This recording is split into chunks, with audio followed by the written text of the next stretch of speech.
Kakinada city assembly అభ్యర్థిగా Telugu Desam party జరిగింది. ఈ రోజున నాకు ఈ అవకాశం కల్పించినటువంటి నారా చంద్రబాబు గారికి, అదేవిధంగా ఈరోజు అభ్యర్థిగా జనసేన బీజేపీ ఈ రోజున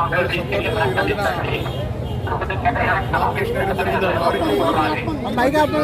వారికి మొట్టమొదటిగా ధన్యవాదాలు తెలియజేసుకుంటూ, ఈరోజు నామినేషన్ సమయంలో ఈరోజు కాకినాడ నగరంలో కార్యకర్తల నాయకులతో ఏదో సింపుల్గా నామినేషన్ చేయాలని మేము ప్రకటన చేసుకోవడం జరిగింది. కానీ పెద్ద ఎత్తున ప్రజలు, అదేవిధంగా తెలుగుదేశం పార్టీ నాయకులు, జనసేన నాయకులు, బీజేపీ నాయకులు కూడా పెద్ద ఎత్తున వచ్చి ఈరోజు ఈ నామినేషన్ ఏదైతే కార్యక్రమాన్ని చేపట్టామో దానికి పెద్ద ఎత్తున వచ్చి నాతో పాటు పాల్పంచుకున్నారు.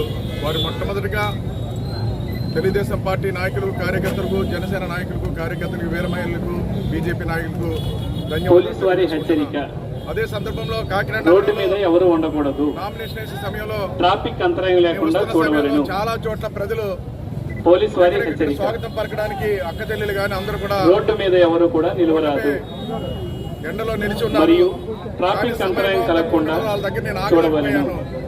ఎందుకంటే తక్కువ టైం ఉంది, అంటే ముహూర్తం టైంలో నామినేట్ చేయాలని చెప్పి ర్యాలీగా వచ్చిన వారు నేను ఎక్కడెక్కడ ఆగలేక దయచేసి రావడం జరిగింది. రోడ్డు మీద ఎవరు నిలవరాదు. మీ స్వాగతాన్ని స్వీకరించలేకపోయాను. మళ్ళీ మీ దగ్గరికి వచ్చి మిమ్మల్ని అందరినీ కలిసి మిమ్మల్ని గౌరవించుకుంటారని ఈ సందర్భంగా తెలియజేసుకుంటూ, అక్క చెల్లెలు ఎవరు కూడా బాధపడద్దని ప్రజలను కూడా విజ్ఞప్తి చేసుకుంటూ, ఈ రోజున కాకినాడ నగరం గురించి మీ అందరికీ తెలుసు. 2 సార్లు శాసనసభ్యులుగా పనిచేస్తాను. నేను 2 సార్లు శాసనసభ్యులుగా పనిచేసి ఈ కాకినాడ ప్రజల యొక్క మనోభావాలకు అనుగుణంగా కాకినాడ ప్రజల యొక్క అభివృద్ధి ఏది ఆకర్షించారో దాని విధంగా అభివృద్ధి చేసుకుంటూ ముందుకెళ్ళాను. మీ అందరికీ తెలుసు. గతంలో అయితే స్మార్ట్ సిటీ తీసుకొచ్చి కాకినాడని దేశంలోనే నెంబర్ 1 సిటీగా తీర్చిదిద్దడం కోసం ప్రయత్నం చేస్తాం. కానీ మేము ఓడిపోవడం జరిగింది. అలాంటి స్మార్ట్ సిటీని ఈ 5 సంవత్సరాల్లో ఎక్కడ కూడా అభివృద్ధి చేయలేదు. మీకు అందరూ తెలుసు. మంది కోకినాడ అనేవారు, కోకినాడ కాకినాడ అయింది. కాకినాడ స్మార్ట్ సిటీ చేస్తాం మేము. అలాంటి స్మార్ట్ సిటీ డ్రగ్స్ సిటీగా మార్చేశాడు ద్వారంపూడి సందీప్ రెడ్డి. సమయంలో ఈ రోజు ఈ రోజు ప్రజల తరపున విజ్ఞప్తి చేస్తున్న ప్రజలారా, కాకినాడ రాష్ట్ర ప్రజలకు కూడా కాకినాడ సిటీని మార్చారు. అలాంటి సిటీ నిలవకూడదు. గంజాయి డ్రగ్స్ మార్చి రాష్ట్రంలోనే నెంబర్ 1 సిటీగా తీర్చిదిద్దడానికి ఈ కొండబాబు కృషి చేస్తాడని కూడా సందర్భంగా తెలియజేసుకుంటున్నాను. డ్రగ్స్ సిటీ కాదు, మీ అందరికీ తెలుసు. పెన్షనర్ ప్యారడైజ్ కింద సిటీని పిలవబడేది. ఈ జిల్లాలో ఎవరైనప్పుడు కూడా రిటైర్ అయినటువంటి ఉద్యోగస్తులు కానీ, వ్యాపార సంస్థలు కానీ, పెద్ద ఇండస్ట్రియలిస్టులు కానీ కాకినాడ ఇల్లు కట్టుకుని సుఖంగా ఉండాలని ఆలోచించేవారు.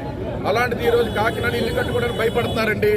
ఈరోజు రౌడీలు, గూండాలు పెరిగిపోయారు. ఎక్కడ ఖాళీ స్థలాలు ఉంటే అక్కడ కబ్జాలకు గురవుతున్నాయి. ఆ విధంగా పెద్ద ఎత్తున మీకు ఇష్యూస్ అన్ని జరిగినాయి కూడా. ఆ ప్రజలకు మేము అండగా కూడా నిలిచాం ప్రతిపక్షంలో. ఈరోజు అధికారంలోకి వస్తున్నాం. ఈరోజు కాకినాడ పెన్షనర్ ప్యారడైజ్ సిటీ అని ఏదైతే పిలవబడ్డారో అలాంటి వాళ్ళందరూ కూడా వ్యాపార సంస్థలకి, అదేవిధంగా ఉద్యోగస్తులకి అందరూ కూడా నేను విజ్ఞప్తి చేస్తున్నా. మీరు ఏదైతే కలలు కన్నారో, కాకినాడ ఏ విధంగా ఉండాలనుకున్నారో ఆ కళలను నెరవేర్చే బాధ్యత ఈ కొండబాబు తీసుకుంటాడని ఈ సందర్భంగా తెలియజేస్తున్నా. మీ అందరికి కూడా ఆ విధంగా అభివృద్ధి చేసి చూపిస్తారని ఈ సందర్భంగా తెలియజేస్తున్నా. ఈరోజు మరొకసారి ఈ నామినేషన్ దాఖలు చేసే సమయంలో నాతో పాటు పెద్ద ఎత్తున వచ్చినటువంటి తెలుగుదేశం పార్టీ నాయకులకు, కార్యకర్తలకు, జనసేన నాయకులకు, కార్యకర్తలకు, వీరమహిళలకు, బీజేపీ నాయకులకు, కార్యకర్తలకు, ప్రజలందరూ కూడా ధన్యవాదాలు తెలియజేసుకున్నాం.